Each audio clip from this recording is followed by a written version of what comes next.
Hello, Mercedes Garcia and Atiq Ahmed. You're from Plan International. What interest does Plan International have in the negotiations? Well, for us, it's important as a child rights-based organization to be representing and to get the voice of children. Definitely children are underrepresented or not represented in these negotiations, but what we have found on the field is that children have a lot to say and that they are already carrying the burden of the climate change shocks in communities. They are suffering the effects of climate change, and the negotiations and the decisions that we will make in this conference, they are the ones that will be the adults carrying the consequences of these negotiations. So, which children are we talking about here? What? Which children are we talking about?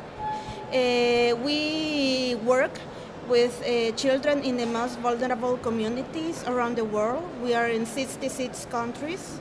So we work in different regions in Asia, in Africa, Latin America. So we are trying to get these children from the most vulnerable groups to voice their opinions to global levels. And how can you channel these voices into the negotiations? Yeah, we have participated in the earlier COPs as well, and we continue basically from our earlier engagements. We have a perspective on children's rights, but at the same time some specific issues as well, like the education is one of the major vehicle of adaptation. We need to change our behavior. We need to adapt with the situation as well. Education is a great vehicle to do that. We have seen the example in many cases.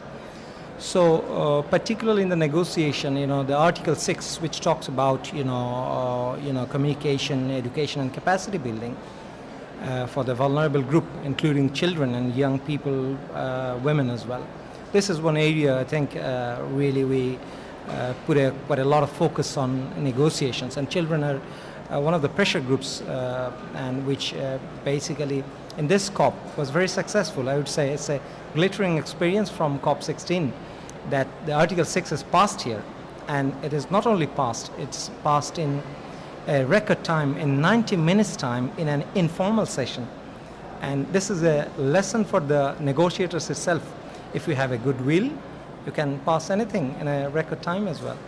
So this is one, but at the same time we also come up with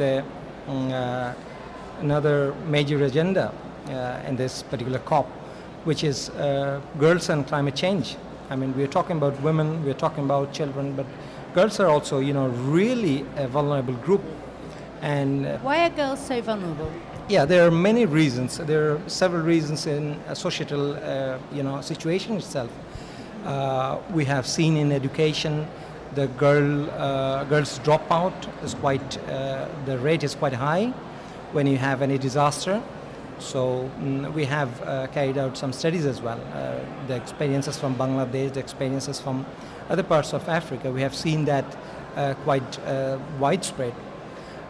Things like early marriage, the child marriage itself, which is a major societal vulnerability itself, and the disaster situation, the climatic stresses often penetrate that kind of social maladaptation, I would say. So these are the things we really prioritize. The education which we continued emphasizing. And particularly in COP16, we are also talking about, the funding arrangements, both, the fast track, but at the same time, the long-term ones. And I think we should really focus and focus on the right mechanism that allows more sustainable education, children's education, and relating to more sustainable adaptation. And so if our adaptation measures were going to take girl children more into account, what would it look like? Yeah, the policy recommendations often come with a very generic account. You have a vulnerable group, we have a vulnerable age, but girls and boys may have different societal adjustments as well. In many cases, those needs to be addressed. In the drought-prone areas, you can see that the girls are carrying the burden of carrying water from a long distance, and this is a very specific micro issue, but this is an issue which is getting stressed because of the climatic stresses in many cases. Many other things like salinity itself. In southern Bangladesh, you have seen that shrimp farmers, they have also these kind of different problems where women and particularly the children of that particular age also face a lot of vulnerabilities. Yeah, and also as planned, what we have seen is we've done projects on climate change adaptation where we empower children, we empower girls, to have a more self-appreciation and to be able to have a voice in their communities. And also we support with the provision of services.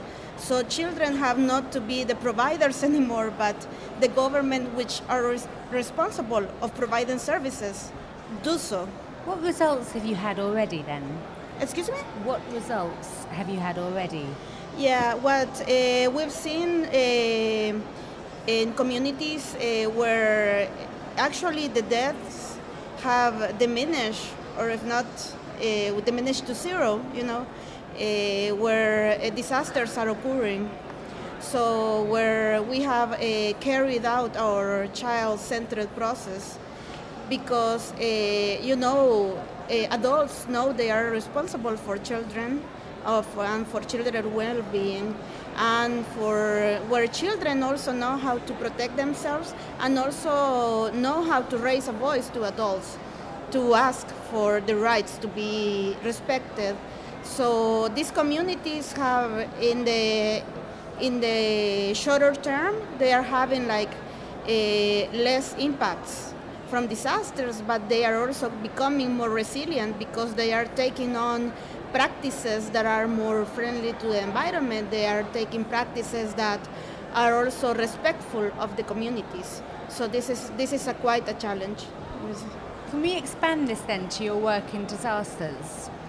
Yeah, in the disaster domain as well, we see a lot of from plan, we start from the disaster perspective. We have a disaster, strategy, but we enter from that and then widespread our thoughts as well into, child-centered and child-focused, disaster risk reduction and climate change adaptation. That's an entry point, but we focus into other areas. One of the things, particularly in terms of disaster, you see children has a really good, vision, I would say, within their own domain, Elders often talk about quite a lot of immediate issues, because they deal with economic issues, immediate outcomes, and so forth. But often, children also look about and think about their long-term issues.